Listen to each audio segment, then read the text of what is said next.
آپ پر کس نے جادو کیا ہے؟ کون ہے جو آپ سے حسد کرتا ہے؟ کون ہے جو آپ کو گرتا ہوا دیکھنا چاہتا ہے؟ کون ہے جو آپ کی کامیابی سے جلتا ہے اور خاموشی سے آپ کے راستے میں رکاوٹیں پیدا ہونے کی خواہش رکھتا ہے؟ سب سے حیران کن بات یہ ہے کہ بعض اوقات جس چہرے کو ہم دن رات اپنے آس پاس دیکھتے ہیں، شک بھی اسی پر نہیں ہوتا۔ لیکن اگر میں آپ سے کہوں کہ رات کو سونے سے پہلے 3 خاص کلمات پڑھ کر اللہ سے رہنمائی مانگی جائے تو ممکن ہے خواب میں کوئی ایسا چہرہ یا اشارہ سامنے آئے جو آپ کے دل میں چھپے ہوئے سوال کو ایک نئی سمت دے دے۔ آخر وہ 3 کلمات کون سے ہیں؟ انہیں کس نیت سے پڑھنا ہے؟ اور خواب میں آنے والے کسی چہرے کو حقیقت سمجھنے سے پہلے کن باتوں کا خیال رکھنا ضروری ہے؟ آج کی گفتگو میں یہی راز کھولنے جا رہے ہیں۔ محترم ناظرین، یہاں ایک بات ایسی ہے جسے سمجھنا بہت ضروری ہے۔ انسان کی سب سے بڑی پریشانی صرف یہ نہیں ہوتی کہ کوئی اس سے حسد کرتا ہے یا نہیں۔ اصل پریشانی یہ ہوتی ہے کہ اگر واقعی کوئی آپ کے خلاف دل میں کچھ رکھتا ہے تو آپ اسے پہچانیں کیسے؟ کیونکہ ہر دشمن سامنے آ کر دشمنی نہیں کرتا۔ کچھ لوگ مخالفت الفاظ سے کرتے ہیں، کچھ رویوں سے، اور کچھ ایسے بھی ہوتے ہیں جو آپ کی خوشی میں شریک تو نظر آتے ہیں لیکن آپ کی کامیابی ان کے دل پر بوجھ بن جاتی ہے۔ آپ ترقی کریں تو ان کے چہرے کی رونق بدل جائے، آپ کا گھر آباد ہو تو انہیں سکون نہ آئے، آپ کو کوئی اچھی خبر ملے تو مبارکباد کے الفاظ زبان سے نکلیں مگر دل اس خبر کو قبول نہ کرے۔ اور یہی وہ مقام ہے جہاں انسان سب سے بڑی غلطی کرتا ہے۔ آج کی بات کا مقصد کسی بے گناہ شخص پر الزام لگانا نہیں، مقصد یہ سمجھنا ہے کہ اگر آپ کے دل میں یہ سوال پیدا ہو گیا ہے کہ میرے ساتھ آخر ہو کیا رہا ہے، ذرا تصور کیجئے، رات گہری ہو چکی ہے، گھر کے سب لوگ سو چکے ہیں، موبائل ایک طرف رکھا ہوا ہے، کمرے میں خاموشی ہے، لیکن آپ کی آنکھوں میں نیند نہیں۔ پورا دن گزرنے کے بعد بھی ذہن میں ایک ہی سوال گردش کر رہا ہے، آخر میرے خلاف کون ہے؟ آپ کو کسی ایک شخص کا چہرہ یاد آتا ہے، پھر آپ خود ہی اپنے دل کو سمجھاتے ہیں کہ نہیں، شاید میں غلط سوچ رہا ہوں۔ پھر کوئی دوسرا واقعہ یاد آتا ہے، کوئی عجیب رویہ، کوئی بدلتا ہوا لہجہ، کوئی ایسی بات جو اس وقت معمولی لگی تھی لیکن آج اچانک اس کا مطلب کچھ اور محسوس ہونے لگا۔ اور پھر انسان اپنے آپ سے پوچھتا ہے، کیا یہ محض اتفاق ہے یا واقعی میرے ارد گرد کوئی ایسا شخص موجود ہے جو میری خوشی برداشت نہیں کر پا رہا؟ یہ سوال معمولی نہیں، کیونکہ جب انسان کسی پر شک کرنا شروع کر دے تو کبھی کبھی ایک معمولی سی بات بھی اسے بہت بڑی علامت محسوس ہونے لگتی ہے۔ اس لیے اس معاملے میں جذبات سے زیادہ احتیاط، بدگمانی سے زیادہ دعا، اور لوگوں کو تلاش کرنے سے زیادہ اللہ کی طرف رجوع ضروری ہے۔ لوگ رات کے وقت سونے سے پہلے بعض اذکار اور دعائیں پڑھتے ہیں، اللہ سے حفاظت مانگتے ہیں، اپنے دل کو اس کے سپرد کر دیتے ہیں اور پھر سو جاتے ہیں۔ بعض لوگوں کو خواب میں مختلف چہرے، مناظر یا اشارے دکھائی دیتے ہیں، مگر یہاں ایک انتہائی اہم بات یاد رکھیں، خواب کسی شخص کے جادو یا حسد کرنے کا قطعی ثبوت نہیں ہوتا۔ اگر خواب میں کچھ چہرہ آئے تو اسے فوراً حقیقت کا فیصلہ بنا لینا خطرناک ہو سکتا ہے۔ اصل مقصد کسی کو پکڑنا نہیں، اپنے آپ کو اللہ کی پناہ میں دینا ہے۔ اور اسی جگہ وہ 3 کلمات سامنے آتے ہیں جن کا ذکر آج کی گفتگو کے آغاز میں کیا گیا تھا، لیکن میں چاہتا ہوں کہ آپ ان کلمات کو صرف ایک ایسا عمل سمجھ کر نہ سنیں جس کا مقصد کسی شخص کا چہرہ خواب میں دیکھنا ہو۔ ان الفاظ کی اصل اہمیت یہ ہے کہ انسان اپنے دل کا خوف، اپنی بے چینی اور اپنے اندیشے اس ذات کے حوالے کرے جو ظاہر اور پوشیدہ دونوں کو جانتی ہے۔ اب سوال یہ ہے کہ وہ 3 کلمات کیا ہیں؟ انہیں کتنی مرتبہ پڑھنا چاہیے؟ کیا واقعی خواب میں آنے والے کسی چہرے کو کسی شخص کے خلاف دلیل سمجھا جا سکتا ہے؟ اگر خواب میں کوئی ایسا شخص نظر آ جائے جس کے بارے میں آپ پہلے ہی بدگمان تھے تو پھر آپ کو کیا کرنا چاہیے؟ یہاں ذرا ٹھہریے، کیونکہ اصل بات صرف کلمات بتا دینا نہیں، اصل سمجھنے والی چیز وہ نیت اور طریقہ ہے جس کے ساتھ انہیں پڑھا جائے۔ کیونکہ ایک ہی ذکر کسی کے لیے اللہ کی طرف رجوع بن سکتا ہے، اور وہی چیز اگر غلط عقیدے اور بدگمانی کے ساتھ کی جائے تو انسان کو اپنے ہی خیالات کے جال میں پھنسا سکتی ہے۔ اس لیے اگر حصہ بہت غور سے سنیں، کیونکہ اب ہم اس راز کے حصے میں داخل ہونے والے ہیں جہاں کلمات سے پہلے نیت، خوف سے پہلے یقین اور شک سے پہلے اللہ کی پناہ کو سمجھنا ضروری ہے۔ محترم ناظرین، ایک لمحے کے لیے اپنے ارد گرد کے چہروں کو یاد کیجئے، وہ لوگ جو آپ کی خوشی میں مسکراتے ہیں، آپ کی کامیابی پر مبارکباد دیتے ہیں، آپ کے قریب بیٹھتے ہیں، آپ کے گھر آتے ہیں، آپ کے ساتھ محبت سے گفتگو کرتے ہیں۔ لیکن کیا ہر مسکراہٹ کے پیچھے محبت ہوتی ہے؟ کیا ہر مبارکباد میں خیر خواہی چھپی ہوتی ہے؟ اور کیا ہر قریب رہنے والا شخص دل سے آپ کی خوشی دیکھ کر خوش بھی ہوتا ہے؟ یہی وہ سوال ہے جہاں سے اصل معاملہ شروع ہوتا ہے، کیونکہ حسد ہمیشہ دشمنی کا اعلان کر کے نہیں آتا، کبھی یہ اپنائیت کے لباس میں چھپ جاتا ہے، کبھی تعریف کے جملوں میں، کبھی خاموش نظروں میں، اور کبھی ایسی محبت میں جس کا انداز بظاہر بہت خوبصورت ہوتا ہے لیکن اس کے پیچھے دل میں ایک عجیب سی جلن پل رہی ہوتی ہے۔ انسان کو سب سے زیادہ نقصان اس وقت محسوس ہوتا ہے جب اسے معلوم ہی نہ ہو کہ مسئلہ کہاں سے شروع ہوا۔ غور کیجئے، اگر آپ کی زندگی اچانک بدلنے لگے، کام بنتے بنتے رک جائیں، گھر کا سکون کم ہونے لگے، دل ہر وقت بے وجہ بوجھل رہے، آپ کی خوشی کسی کو برداشت نہ ہو، یا آپ محسوس کریں کہ آپ کے ارد گرد کچھ ایسا ہے جسے آپ سمجھ نہیں پا رہے، تو فوراً کسی ایک شخص پر الزام لگا دینا درست نہیں۔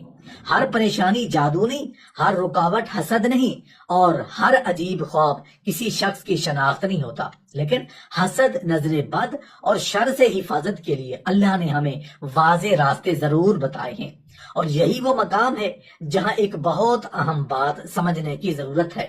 اگر آپ کسی ایسے شخص کو تلاش کرنے نکلیں گے جس نے آپ کے ساتھ برا کیا ہے، تو ممکن ہے آپ اپنے ہی کسی بے گناہ عزیز کے بارے میں بدگمان ہو جائیں، ایک خواب کو ثبوت سمجھ لیں، ایک اتفاق کو اشارہ بنا لیں، اور پھر وہ رشتہ توڑ بیٹھیں جو شاید برسوں سے آپ کے لیے مخلص تھا۔ اس لیے آج کی بات کسی پر تہمت لگانے کے لیے نہیں، بلکہ اپنے دل، اپنے گھر اور اپنی زندگی کو اللہ کی پناہ میں دینے کے لیے ہے۔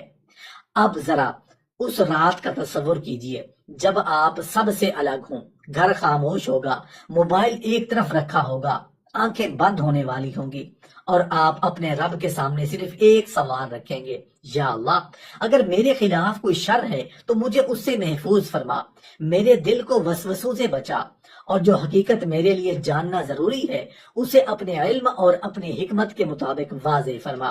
اسی مقام پر وہ تین کلمات سامنے آتے ہیں جنہیں آج کی ویڈیو میں ہم خاص طور پر بیان کریں گے۔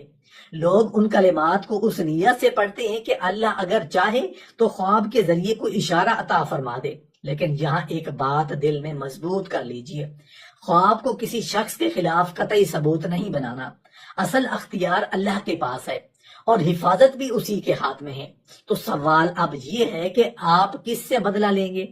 اصل سوال یہ ہے کہ آپ اپنے آپ کو کس کے سپرد کریں گے، کیونکہ اگلے حصے میں ہم ان علامات کی طرف جائیں گے جنہیں لوگ اگر حسد، نظر بد یا روحانی پریشانی سے جوڑتے ہیں، اور ساتھ یہ بھی سمجھیں گے کہ ان میں سے کون سی بات محض ذہنی دباؤ، بیماری یا زندگی کے عام مسائل کی وجہ سے بھی ہو سکتی ہے، اور سب سے اہم بات وہ تین کلمات آخر کون سے ہیں، انہیں کس نیت سے پڑھنا ہے، اور سونے سے پہلے کیا ترتیب اختیار کرنی ہے۔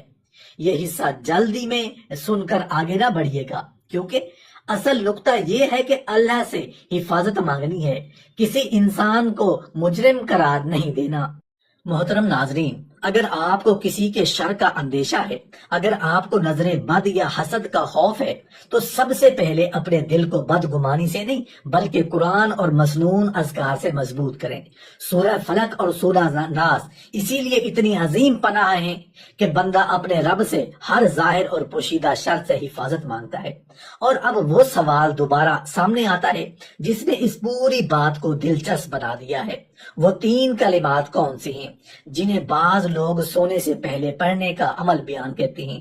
یہاں بھی ایک ضروری وضاحت سن لیجئے، ایسے کسی مخصوص وظیفے کے بارے میں یہ دعویٰ کہ اسے پڑھتے ہی لازماً خواب میں جادو کرنے والے یا حسد کرنے والے کا چہرہ نظر آئے گا، قرآن و حدیث سے ثابت نہیں۔ اس لیے ہم اسے اللہ کی طرف سے یقینی شناخت کا ذریعہ قرار نہیں دے سکتے۔ ہاں، اگر مقصد یہ ہو کہ اللہ سے اپنے اوپر موجود ہر شرط حفاظت مانگی جائے، دل کو سکون دیا جائے اور اپنے رب کے سامنے معاملہ رکھ دیا جائے، تو یہ ایک بالکل مختلف اور زیادہ محفوظ راستہ ہے۔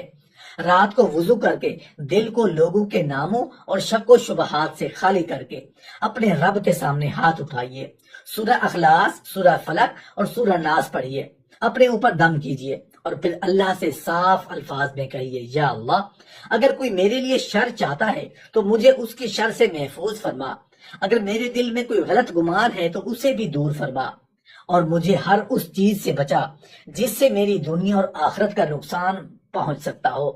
یہ دعا آپ کو کسی انسان کے پیچھے نہیں لگاتی بلکہ اللہ کے دروازے پر لے جاتی ہے، اور شاید یہی اس پوری بات کا سب سے بڑا راز ہے، کیونکہ بعض اوقات ہم اس شخص کو ڈھونڈتے رہتے ہیں جو ہمیں نقصان پہنچا رہا ہے، لیکن یہ بھول جاتے ہیں کہ ہماری حفاظت کرنے والا کون ہے؟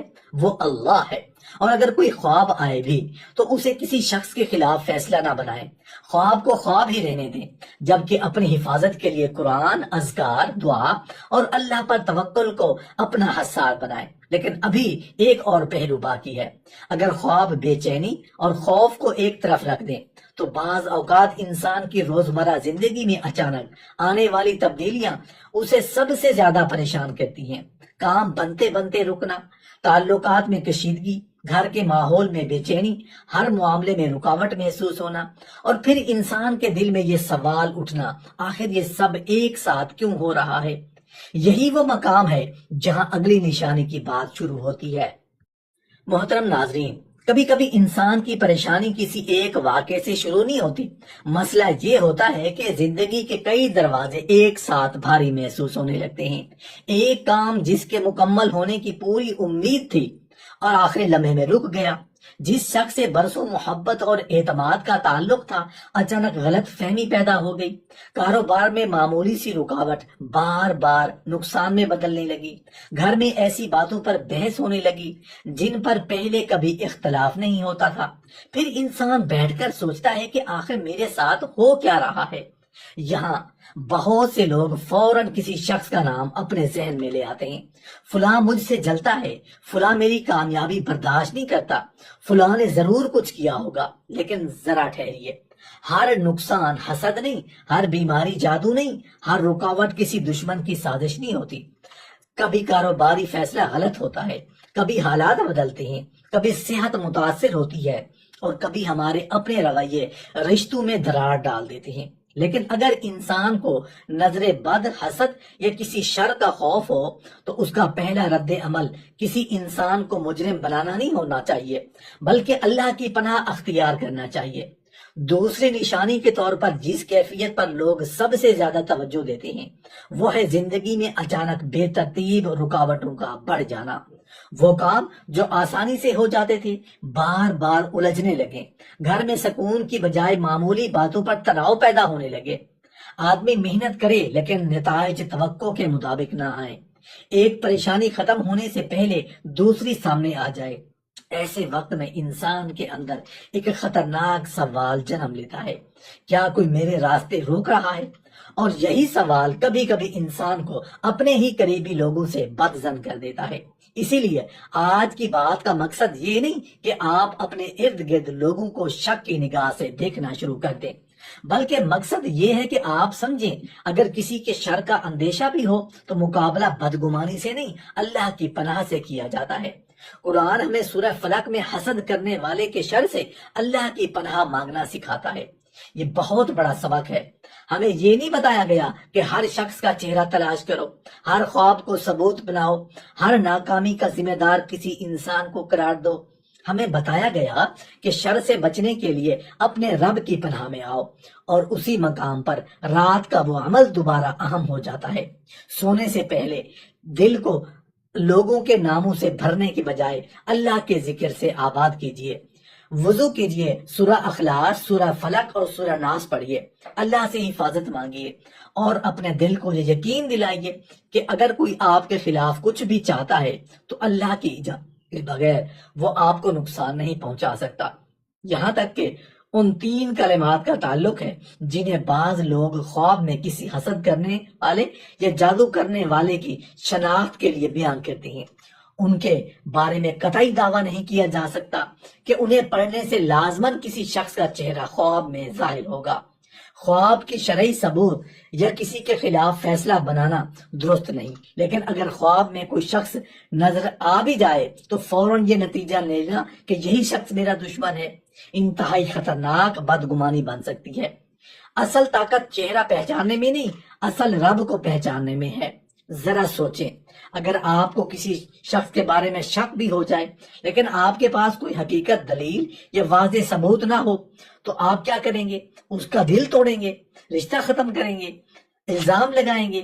نہیں، آپ اللہ کے سامنے معاملہ رکھیں گے، اپنی حفاظت کریں گے، صدقہ کریں گے، قرآن و اذکار سے تعلق مضبوط کریں گے اور معاملہ اللہ کے سپرد کر دیں گے۔ یہی کیونکہ بعض اوقات جسم جو شخص کو ہم دشمن سمجھ رہے ہوتے ہیں وہ دشمن ہوتا ہی نہیں، اور کبھی اصل دشمن ہماری اپنی بدگمانی، خوف اور مسلسل سوچ ہوتی ہے جو دل کا سکون کھا جاتی ہے۔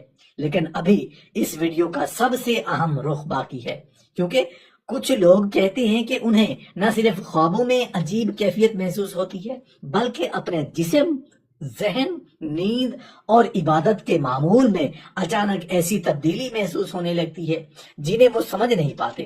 کیا ایسی ہر کیفیت کو جادو یا حسد سمجھ لینا چاہیے یا اس کے پیچھے کوئی اور وجہ بھی ہو سکتی ہے؟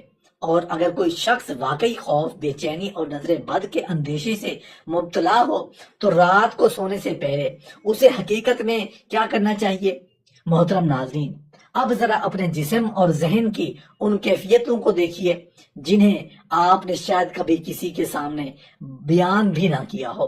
رات کو اچانک آنکھ کھل جانا، دل کا تیزی سے دھڑکنا، بے وجہ خوف محسوس کرنا، مسلسل بے چینی، نیند کا بکھر جانا، ذہن کا ہر وقت الجھا رہنا، یا ایسی تھکن جس کے بعد بھی تازگی محسوس نہ ہو۔ کچھ لوگ ایسی کیفیتوں کو فوراً جادو، حسد یا نظر بد سے جوڑ دیتی ہیں، لیکن یہاں ایک بہت احتیاط سے سمجھنے کی ہے۔ یہ علامت صرف جادو یا حسد کی دلیل نہیں، ذہنی دباؤ، نیند کی خرابی، جسمانی بیماری، گھریلو پریشانی یا مسلسل خوف بھی بالکل یہی کیفیت پیدا کر سکتی ہیں۔ اس لیے کسی خواب، بیماری یا جسمانی احساس کے بنیاد پر کسی شخص کو ذمہ دار ٹھہرانا درست نہیں، لیکن اگر آپ کے دل میں شر کا خوف موجود ہے تو آپ کے پاس ایک ایسا راستہ ضرور ہے جس میں نہ کسی پر الزام ہے، نہ کسی کا نام لینا ہے، نہ کسی سے بدلہ لینا ہے، اور وہ راستہ ہے اللہ کی پناہ۔ یہی تیسرا اور سب سے عام رخ ہے۔ جب قرآن خود کو اندر سے کمزور محسوس کرے تو وہ اپنے دل کو لوگوں کے چہروں کے پیچھے بھگانے کی بجائے اپنے رب کے سامنے بھاگا جائے۔ رات کا وقت ہو، دنیا کی آوازیں خاموش ہو چکی ہوں، آپ وضو کریں، بستر پر جانے سے پہلے سورہ اخلاص، سورہ فلق اور سورہ ناس پڑھیں، اپنے اوپر دم کریں اور اللہ سے دعا کریں، اے میرے اللہ، میرے ظاہر و باطن کے ہر شر سے میری حفاظت فرما۔ اگر کوئی میرے لیے برا چاہتا ہے تو اس کے شر کو مجھ سے دور فرما، اور اگر کوئی میرے دل میں کسی کے بارے میں غلط گمان ہے تو اسے بھی ختم فرما۔ یہ دعا آپ کو کسی چہرے کے پیچھے نہیں لگاتی بلکہ اس ذات کے سامنے لے جاتی ہے جو ہر چھپی ہوئی حقیقت کو جانتی ہے۔ اب آتے ہیں اس جملے کی طرف جس کا انتظار شاید آپ شروع سے کر رہے تھے۔ رات کو سونے سے پہلے 3 کلمات پڑھنے سے کیا واقعی خواب میں وہ شخص ضرور آتا ہے جو آپ پر جادو یا حسد کر رہا ہے؟ اس کا جواب یہ ہے کہ ایسی بات کو یقینی شرعی حقیقت کے طور پر بیان نہیں کیا جا سکتا۔ قرآن و صحیح حدیث میں ایسا کوئی ثابت شدہ عمل نہیں کہ 3 مخصوص کلمات پڑھنے سے لازماً خواب میں جادو یا حسد کرنے والے کا چہرہ ظاہر ہو جائے گا۔ ہاں، اللہ سے دعا کرنا، اپنے رب کے ناموں کے ذریعے اسے پکارنا، قرآن پڑھنا اور حفاظت کے اذکار کرنا بالکل درست اور باعث خیر ہے۔ اگر آپ چاہیں تو اللہ کے ان ناموں سے دعا کر سکتے ہیں، یا علیم ہو یا خبیر ہو، اے سب کچھ جاننے والے، اے ہر خبر رکھنے والے، میرے حال کو جانتا ہے، میرے لیے جو بہتر ہے وہ میرے سامنے واضح فرما، اور جو مجھے ہر شر سے محفوظ رکھے۔ مگر یہاں بھی مقصد کسی شخص کی شناخت نہیں، اللہ سے حفاظت اور رہنمائی مانگنا ہے۔ اور اگر کبھی خواب میں کوئی چہرہ نظر آ جائے، اسے فیصلہ نہ بنائے، خواب آیا اسے خواب رہنے دیں، کسی کے بارے میں شک پیدا ہوا اسے الزام نہ بنائے، کبھی کوئی پریشانی آئی پہلے اس کے ظاہری اسباب تلاش کریں، طبیعت خراب ہے مناسب طبی معائنہ بھی کروائیں، گھر میں کشیدگی ہے اپنے رویے، گفتگو اور تعلقات کا بھی جائزہ لیں، اور اگر دل میں نظر بد یا حسد کا خوف ہے تو قرآن و سنت، دعا اور مصنون اذکار کو اپنا معمول سہارا بنائیں، کیونکہ حفاظت کا سب سے مضبوط حصار کسی انسان کا چہرہ معلوم کرنا نہیں، اللہ سے تعلق مضبوط کرنا ہے۔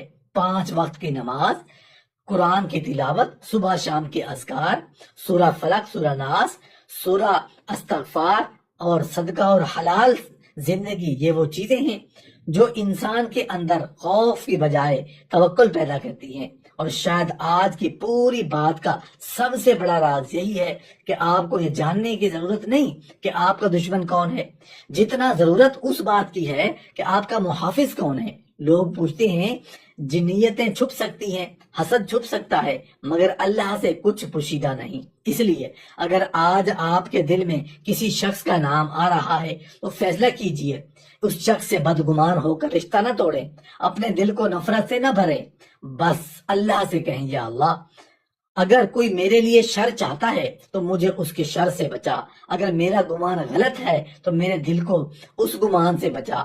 پھر اپنے رب پر بھروسہ کر کے سو جائیں، کیونکہ جب بندہ اللہ کو اپنا محافظ بنا لیتا ہے تو اسے ہر چہرے کے پیچھے دشمن تلاش کرنے کی ضرورت نہیں رہتی۔